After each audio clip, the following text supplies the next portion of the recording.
네. 원조 커피. 오늘 아침도 또 한잔 하고 계시죠? 네.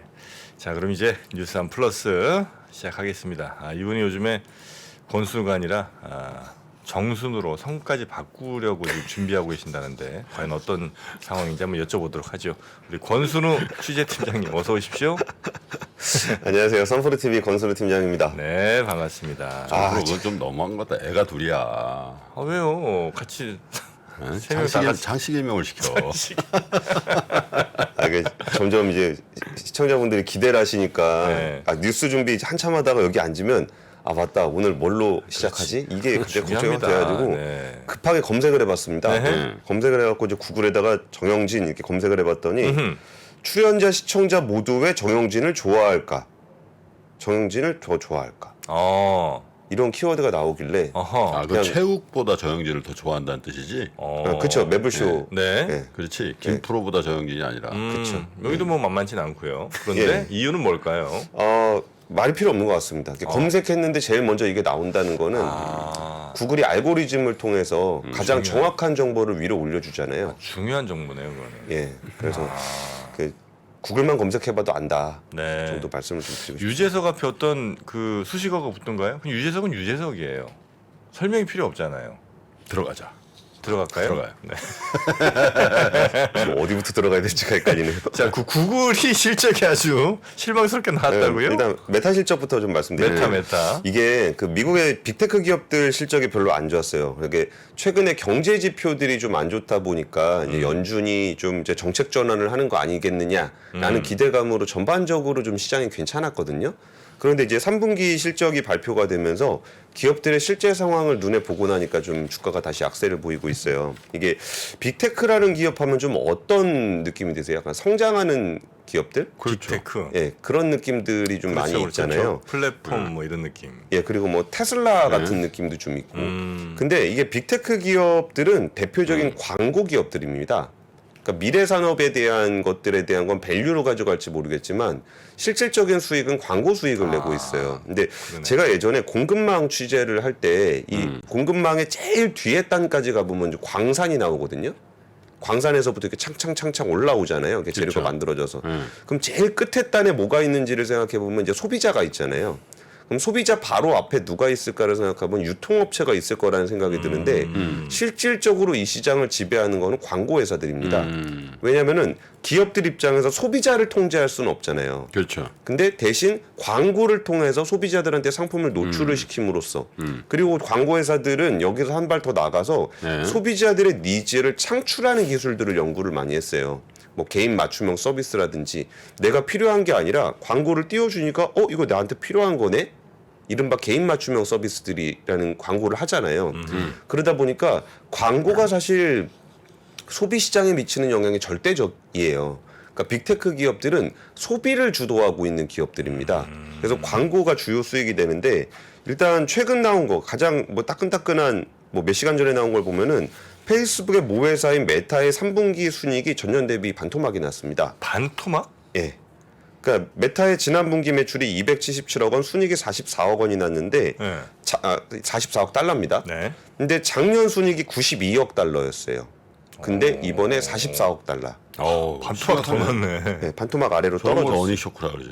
엄청난 어닝 쇼크죠. 그러니까 매출은 또 적당히 컨센을 좀 맞췄는데 순이익은 주당 순이익 예측치가 1.89달러였거든요. 네. 근데 실제 나온 거는 1.64달러밖에 안 됐어요. 거기에 비용이 220달러로 작년보다 20% 증가라는 모습을 보였는데요. 이 비용이 많이 늘어난 부분들을 보니까 메타의 고민이 있어요. 메타는 사실 소비자들하고 직접 만날 수 있는 플랫폼이 없는 회사예요. 이렇게 얘기하면 좀 실감이 안 나실 건데 메타는 그러니까 구글은 안드로이드, 애플은 네네네. 아이폰과 iOS가 있잖아요. 네. 그러니까 소비자들을 직접 만날 수 있는 플랫폼을 갖추고 있는데 네. 메타는 구글이나 애플을 거쳐야만 소비자하고 만날 수 있어요. 그렇지. 그렇지. 예. 그러네요. 예, 그래서 메타 입장에서는 자기 플랫폼을 되게 갖고 싶어 했어요. 그래가지고 그때 이제 한참 돈 많이 벌 때 뭘 많이 투자를 했냐면은 AR 헤드셋, 메타버스 이런 걸 통해서 소비자하고 직접 만나고 싶어 했습니다. 네네네. 그 이제 구글이나 애플을 거치지 않고 그랬는데 여기가 이미 그 사업부가 매출이 반토막이 났고요. 영업 손실은 26억 달러에서 36억 7천만 달러로 확대가 됐어요. 네. 그래서 메타 주가가 장 마감 후에 발표가 됐는데 시간외에서 14%가 떨어졌고요. 발표하고 그러니까 장 마감하고 실적 발표하고 시간외에서 어제는 마이너스 14. 알파벳이었고 오늘은 이제 메타고 그러네. 그러니까 어제 비슷한 패턴이었는데요. 네. 그러니까 알파벳도 장 마감하고 장마감 후에. 실적 발표하고 시간에 빠지고 장 열리고 툭 빠지고 그러면 메타도 이제 오늘 장 열리면 걱정이 좀 되는 그래서 거죠. 어제 다우는 플러스 났었거든. 예. 근데 나스닥은 뭐 크게 빠졌죠. 예, 그래서 지금 빅테크 기업들의 전일 종가 가지고 왔는데요. 알파벳 9% 빠졌고요. 아이고, 아이고야. 아이고야. 이 자절로 나오는구만요 예. 이게. 어제 실적 같은 시간에 발표했던 MS가 7%, 빠졌고요. 실적 발표하기 전에 메타가 5% 빠졌고 5.5% 빠졌고 이거에 더해서 시간외에 14% 빠졌고 14%. 예, 아마존은 4% 정도 빠졌어요. 아마존이 그래서 양호하네. 예. 알파벳 같은 경우도 이게 그 매출이 예상보다 좀 부진했는데 네. 그거보다 좀 영향을 많이 미쳤던 거는 유튜브 광고 수익 저하였어요. 유튜브 광고가 수익이 떨어져요? 예. 그러니까 광고주들이 많이 광고를 안 넣는 거죠. 유튜브 그렇게 많이 보는데. 그쵸. 그러니까 유튜브의 광고 수익이 떨어진 거는 네. 이거 실적 발표한 이후에 처음이에요. 그러니까 유튜브를 알파벳에서 별도로 실적을 발표를 했는데 그 이후에 유튜브의 그러니까 매출이 줄어든 것 자체가 처음입니다. 그리고 알파벳 자체는 이제 성장률이 둔화된 것이 2013년 이후 9년 만에 성장률은 제일 낮은 수준으로 떨어졌어요. 근데 사실 알파벳에 대해서는 이 성장률이 좀 떨어진 것보다 유튜브 매출 감소한 게 오히려 시장에 좀 충격을 많이 줬습니다. 네. 근데 이게 왜 그랬는지에 대한 설명을 좀 들어보니까 조금 실감은 돼요. 그리고 이 정도면은 뭐 극복도 가능할까라는 게 드는데 그 광고 매출이 줄어든 부분에서 그 암호화폐, 대출, 모기지 그쪽이 암호화폐 시장이 확 죽어가지고 예. 그쪽이 광고 광고 엄청 하지. 많이 했구나. 거기가 돈을 엄청 많이 벌어서 광고도 많이 하고 있었는데 거래소 같은 데들. 딱 보더라도 암호화폐, 대출, 모기지 광고 할 여력이 좀 없어 네네. 보이는 동네잖아요. 네. 그러다 보니까 이게 광고 매출이 줄었다라고 얘기했고요. 마이크로소프트 같은 경우는 클라우드 사업부, 그러니까 매출하고 순이익은 그냥 괜찮았는데 클라우드 사업부 이제 그 실적이 조금 전망에 미달했다는 점이 영향을 미쳤고 가이던스가 좀 영향을 줬습니다.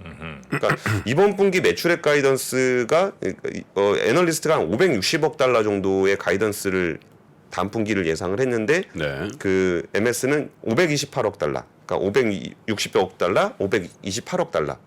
그러니까 조금 가이던스가 미달을 한 부분마저도 영향을 좀 미쳤습니다. 네. 또 환율 효과도 있겠군요. 그렇죠. 그죠? 전 세계에서 어쨌든 벌어들이는 돈들인데 예, 예. 우리 원화 대비해서는 하여튼 달러가 너무 강하니까 전 세계 통화 다 그럴 테니까 예. 달러로 따지면 좀 그렇죠. 수익이 또 줄어드는 것도 있겠네요. 왜 반응이 없어요? 아니 그렇죠. 당연하죠. 저는 계산이 잘 안 돼서 거기는 달러로 장사를 하는 데라 네. 원화 기준으로 생각하진 않을 거니까 네. 그게 어떻게 되는지가 조금 헷갈려가지고 혹시 해외 광고주가 할 때는 영향을 줄까? 뭐 이런 생각을 잠깐 그러니까 지금 해봤는데 정프로가 얘기를 해외 광고주 얘기하는 거. 그렇죠, 그렇죠. 예. 아무래도 그런 거죠. 뭐 광고 만약 한국의 광고주다. 이 한국의 광고주가 구글이나 메타에 할당돼 있는 광고 예산은 원화로 돼 있을 거 아니야. 예. 광고 예산. 근데 그러면 이제 달러로 결제하더라도 그 달러 줄어든 달러만큼만 결제하지. 달러 됐으니까 달러 더 많이 됐으니까 한국 예산 올리자 이렇게 잘 안 한단 말이지. 그런 얘기죠. 그렇습니다. 네네네. 그래 내가 필요하다니까. 굳이 따지고 들면은 100달러 광고 넣기로 했는데 100달러 넣었으니까 뭐 큰 차이는 없을 것 같긴 한데요. 어허이. 예, 어쨌든 다음 뉴스로 넘어가겠습니다. 두 번째 뉴스 갈까요? 그 어제 미국 청년들이 집 안 사고 네. 부모님하고 막 살고 방 2칸짜리 집 구해서 여자친구랑 살고 옆방은 부부 주고 뭐 이런 얘기 좀 했었잖아요. 네네. 그게 이제 그거에 대한 수치가 나왔는데 왜 그 사람들이 그렇게까지 살아야 되느냐? 미국 모기지은행협회가 집계한 30년 만기 고정금리 모기지 평균 금리가 2001년 이후 처음으로 7%를 넘어섰다고 합니다. 주택담보대출 금리가 올해 초와 비교해서 2배 이상 올랐다는 건데요. 그러니까 이 금리를 감수하면서까지 집을 살 수 있는 청년들은 굉장히 적을 거고 이런 금리 인상의 효과는 다시 부동산 시장에 영향을 미칠 겁니다. 한국도 비슷한 상황이 좀 나타나고 있는데요. 연합뉴스가 이게 그 시중은행의 담보, 그러니까 공시를 어떻게 하냐면은 4%대 금리 비중 몇 퍼센트, 5%대 금리 비중 몇 퍼센트, 6%대 금리 비중 몇 퍼센트 이렇게 금리를 내거든요. 네. 근데 이제 4%대 금리는 이제 거의 없습니다. 무의미할 정도 숫자가 나오고 있어요. 그러니까 주택담보대출에서 아니면 신용대출에서 내가 4%대 금리를 새로 받을 수 있는 사람은 아무리 신용이 높아도 아무리 담보가 좋아도 이제 거의 없다고 보시면 될 것 같고요. 네. 신용대출 주요 금리가 5%대가 27%로 가장 많고 6%대가 20%, 7%가 8% 비중을 차지하고 있어요. 네. 그러면은 이 금리도 앞으로 다 위로 올라갈 것으로 예상이 좀 되고 있어요. 그 금리 소식을 하나 더 전해드리면은 드디어 미국채 3개월물 금리가 10년물 금리를 역전하는 현상이 나타났습니다. 그러니까 이거 한번 보여드리면은 이게 원래 일반적으로 장기 금리가 더 높잖아요. 그렇죠. 근데 지금은 그러니까 2년물이 넘어가는 거를 보통 장단기 금리 역전이라고 얘기를 하거든요. 네. 그러면 이제 경기 침체가 올 거다. 그러니까 단기에 너무 거기가 경기가 안 좋을 것 같아서 차라리 장기가 낫겠다 싶을 정도로 단기가 금리가 안 좋으면 장단기 금리 역전이 발생하는데 요게 2년물이 역전이 된 거는 이미 7월 이후에 계속되고 있었는데 이번에 3개월물까지 역전이 됐습니다. 근데 이거의 의미는 그 저희 김프로님께서 조금 설명을 좀 해주시면 좋을 것 같아요.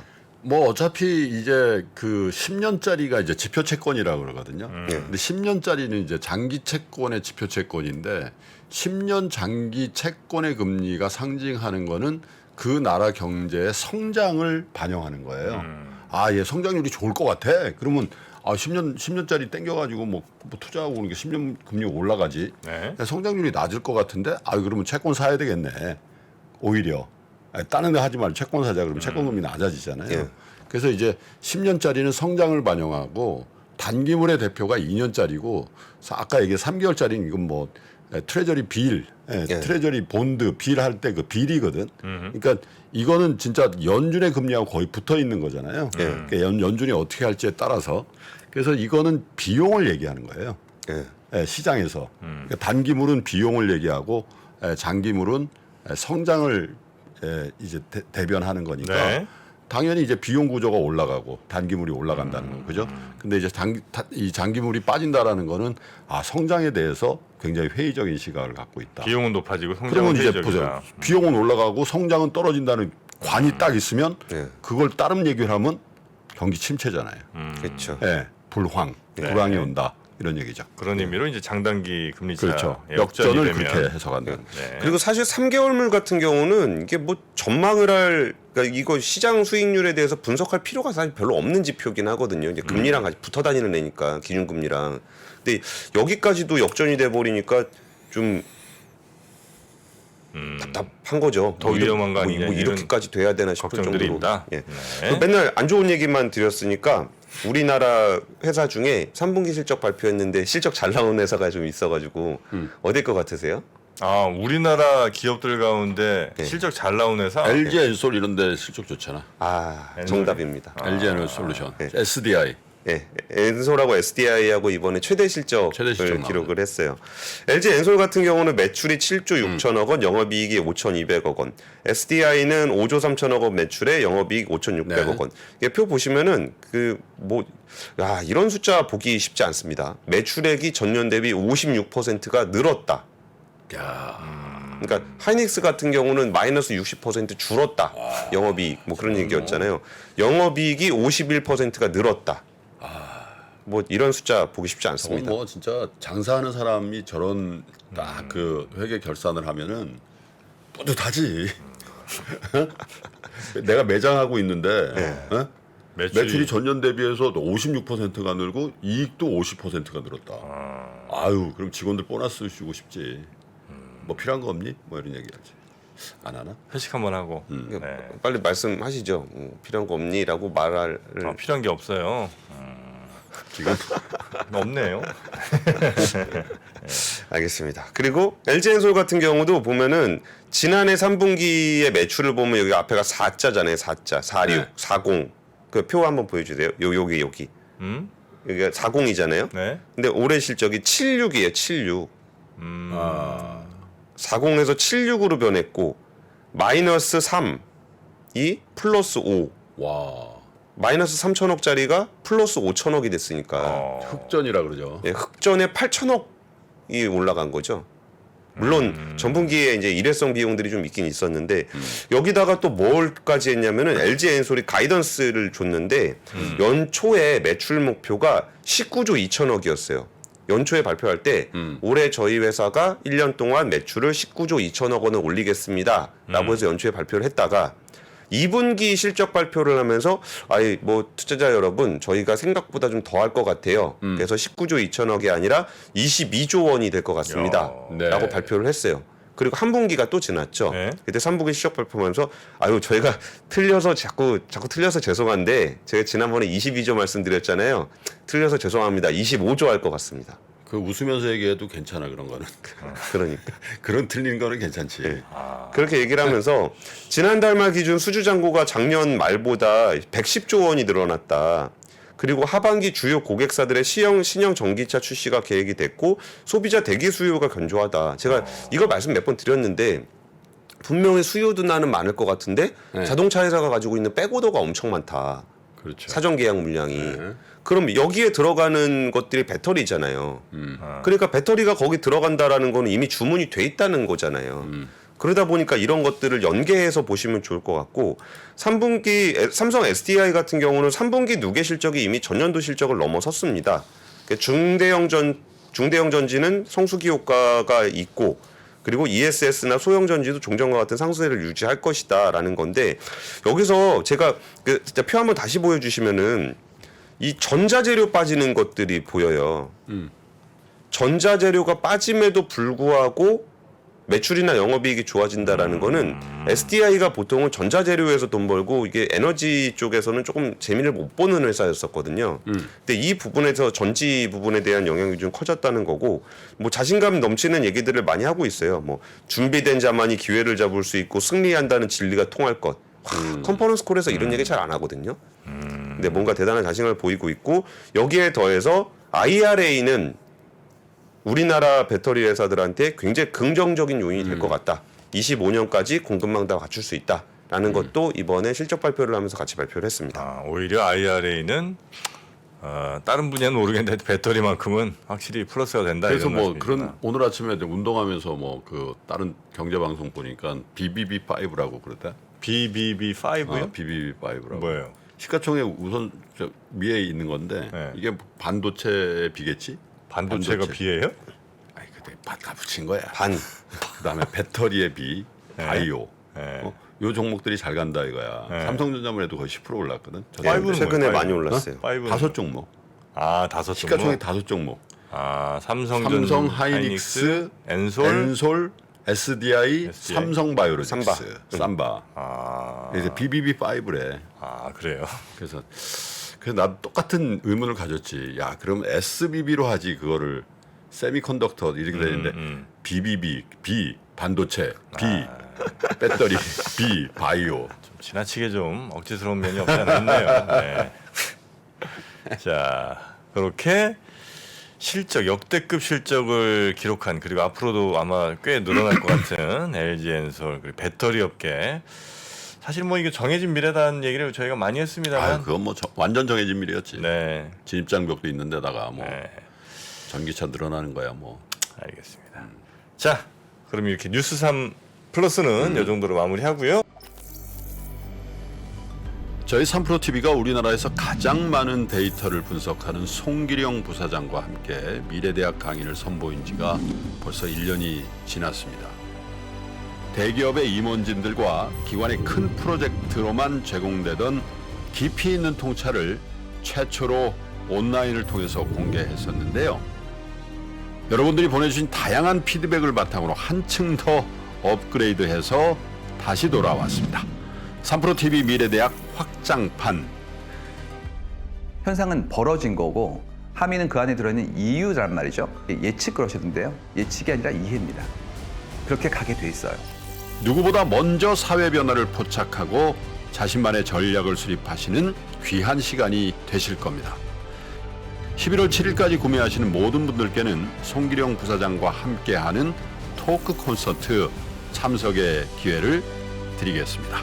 영상 하단의 링크를 클릭하시거나 네이버에서 3프로TV를 검색해 주세요.